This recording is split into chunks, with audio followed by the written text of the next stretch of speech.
एक बार पुनः आपका स्वागत है। आज के इस वीडियो में हम मैक्सिमा एंड मिनिमा की बात करने वाले हैं।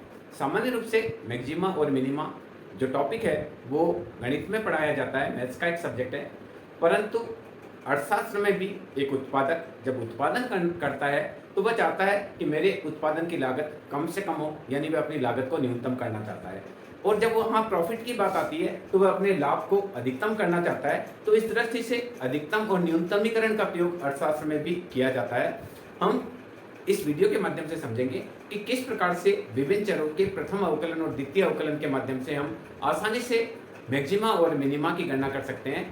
बहुत सारी ऐसी चीजें हैं, जैसे एक उत्पादक है, एक उपभोक्ता अपनी कुल संतुष्टि को अधिकतम करना चाहता है। एक उपभोक्ता अपना जो सेक्रीफाइस है, जो उसको त्याग करना पड़ता है, उसे न्यूनतम करना चाहता है। एक व्यक्ति जो टैक्स देना चाहता है वो टैक्स न्यूनतम देना चाहता है, जबकि सरकार मैक्सिमम रेवेन्यू कलेक्शन करना चाहती है। तो इस दृष्टि से जगह जगह पर अर्थशास्त्र में मैक्सिमा और मिनिमा का प्रयोग आता है। तो इस वीडियो में हम ये जानेंगे कि किस प्रकार से फलन कब मैक्सिमा होता है और फलन कब मिनिमा की अवस्था में होता है, और किस स्थिति में मैक्सिमा को कैलकुलेट किया जा सकता है और मिनिमा को कैसे कैलकुलेट किया जा सकता है। तो पहले हम बात करते हैं कि यदि कोई फलन है, देखिए अगर ये कोई फलन है, यहाँ मैं मान रहा हूँ x बार, यदि कोई फलन पहले नीचे की ओर गिरता हुआ होता है और उसके बाद वह ऊपर चढ़ता है, तो यहाँ देखिए फर्स्ट स्थिति में dy/dx की बात करें तो यहाँ होता है नेगेटिव। पहली स्थिति में जैसे जैसे x की मात्रा बढ़ती चली जा रही है, y की मात्रा कम होती चली जा रही है, यानी कि फलन जैसे जैसे इसके समांतर माध्य के समीप आता है इसका मान घटता चला जाता है। और पहली स्थिति जो है उस स्थिति में देखेंगे कि यहाँ नेगेटिव ढाल है, यानी x में होने वाली वृद्धि के साथ, प्रत्येक x में होने वाली वृद्धि के साथ y में कमी होती है। तो इस स्थिति में dy/dx शून्य होता है, नेगेटिव होता है। यहाँ बिंदु पर आएंगे तो यहाँ जो ढाल है वो हो जाता है dy/dx = 0, क्योंकि अगर हम इसमें एक टेंजेंट खींचे, एक टेंजेंट खींचे, एक स्पर्श रेखा खींचे, तो उस स्पर्श रेखा का ढाल शून्य आएगा। उसके बाद देखिए यही फलन जब आगे जाकर समांतर माध्य से आगे की ओर जा रहे हैं x की, तो यहाँ पर ये पॉजिटिव स्लोप हो जाता है, तो dy/dx इज पॉजिटिव। तो कहने का तात्पर्य है कि यदि कोई फलन प्रारंभ में ऋणात्मक होता है और बाद में धनात्मक होता है, तो ऐसी स्थिति में फलन का मान मिनिमम होता है, न्यूनतम बिंदु को ये बताता है। अगर इसी प्रकार से यदि फलन पहले बढ़ता हो, देखिए ये हमने बताई मिनिमम की बात करी, यदि कोई फलन इस प्रकार का है जो पहले समांतर माध्य की हम बात कर रहे हैं, तो पहले ये बढ़ रहा है, जहां तक समांतर माध्य नहीं है, तो देखिए फर्स्ट में जब फलन है dy/dx इज पॉजिटिव, यहाँ देखिए पहले जो फलन है, फलन धीरे धीरे देखिए क्या रहा है, इंक्रीज हो रहा है, यानी जैसे जैसे हम इसके समांतर माध्य की ओर बढ़ रहे हैं इसका मान धनात्मक है, यानी x में होने वाली वृद्धि के साथ y में भी वृद्धि होती है।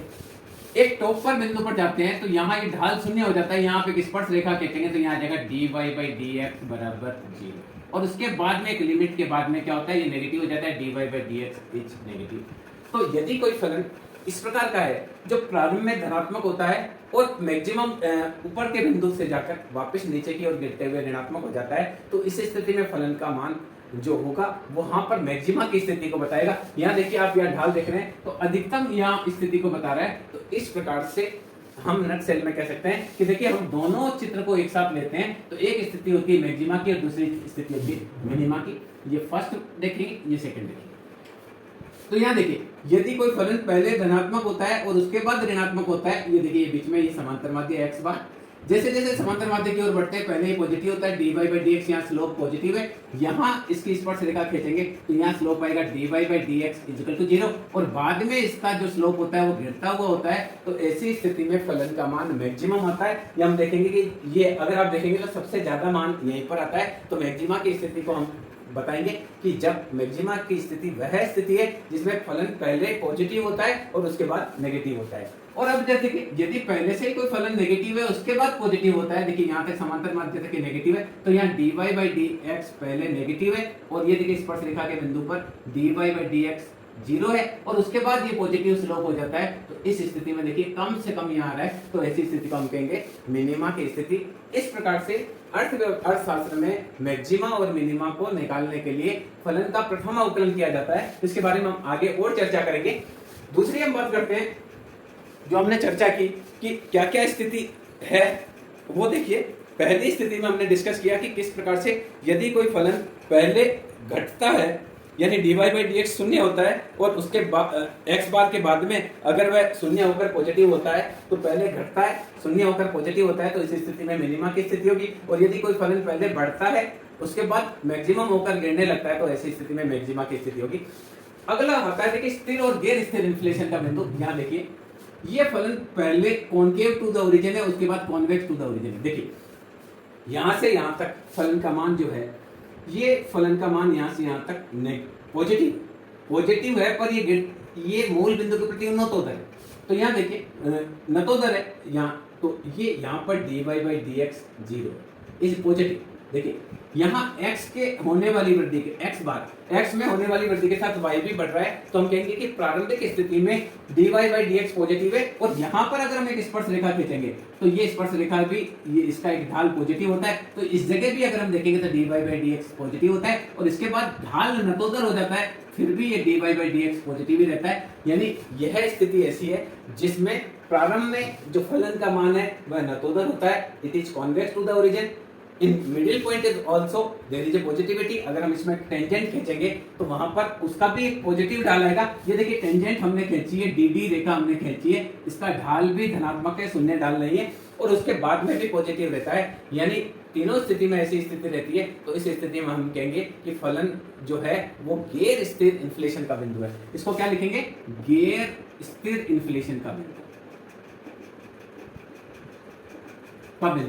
और अगर कोई फलन इस प्रकार का है जिसमें पहले ये नतोदर है, उसके बाद देखिए पहले first it is convex to the origin, और उसके बाद ये बिल्कुल स्ट्रेट हो जाता है, उसके बाद कॉन्वेक्स टू द ओरिजिन, और यहां अगर हम स्पर्श रेखा खींचते हैं तो एकदम स्ट्रेट आती है dd स्पर्श रेखा। तो यहां देखिए in the very beginning it is positive. फलन आप देखेंगे फलन a से लेके b तक पॉजिटिव ढाल युक्त है, उसके बाद यहां अगर हम देखेंगे तो यहां dy बाई डी एक्स है, शून्य ढाल, और इसके बाद dy बाई डी एक्स का वापस पॉजिटिव ढाल है। यदि कोई फलन इस प्रकार की स्थिति में होता है जब प्रारंभ में ये dy by D X positive होता है और ये मूल बिंदु के प्रति नतोदर होता है, उसके बाद बीच में अगर जो पॉइंट है जहां x बार इसका होता है उस समय अगर इसका ढाल शून्य है और उसके बाद फिर भी वापस पॉजिटिव ढाल होता है पर ये कॉन्वेक्स यानी मूल बिंदु के प्रति नतोदर हो जाता है, तो ऐसी स्थिति में इसको बोलेंगे हम स्थिर इन्फ्लेशन का बिंदु। तो ये हमने बात करी कि मैक्सिमा की स्थिति क्या होती है, मिनिमा की स्थिति क्या होती है, स्थिर इन्फ्लेशन का बिंदु क्या होता है और गैर स्थिर इन्फ्लेशन का बिंदु क्या होता है।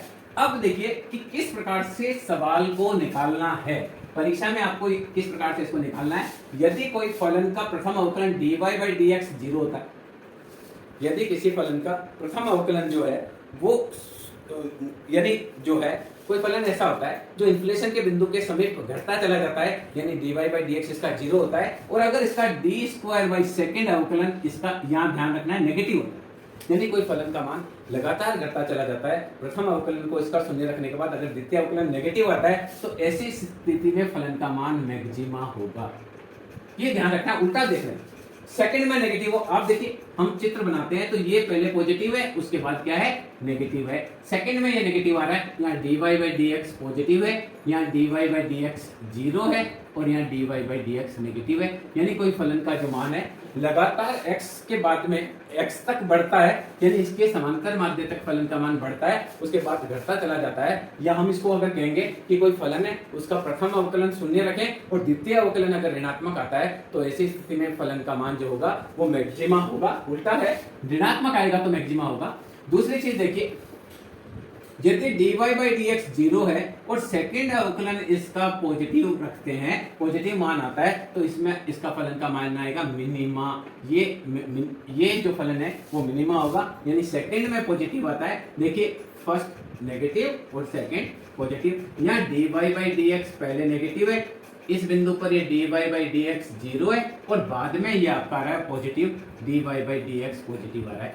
तो ऐसी स्थिति में जब पहले फलन का मान नेगेटिव है उसके बाद शून्य होकर पॉजिटिव होता है, यानी पहला इसका dy बाई डी एक्स हमने शून्य रखा, तो सेकेंड अवकलन अगर पॉजिटिव आता है तो फलन का मान क्या होगा मैक्सिमा होगा। अगली बात देखिए, यदि कोई फलन है उसका dy बाई डी एक्स 0 हो और d square by D x square का मान भी 0 हो, तो इसको बोलेंगे स्थिर इन्फ्लेशन का बिंदु।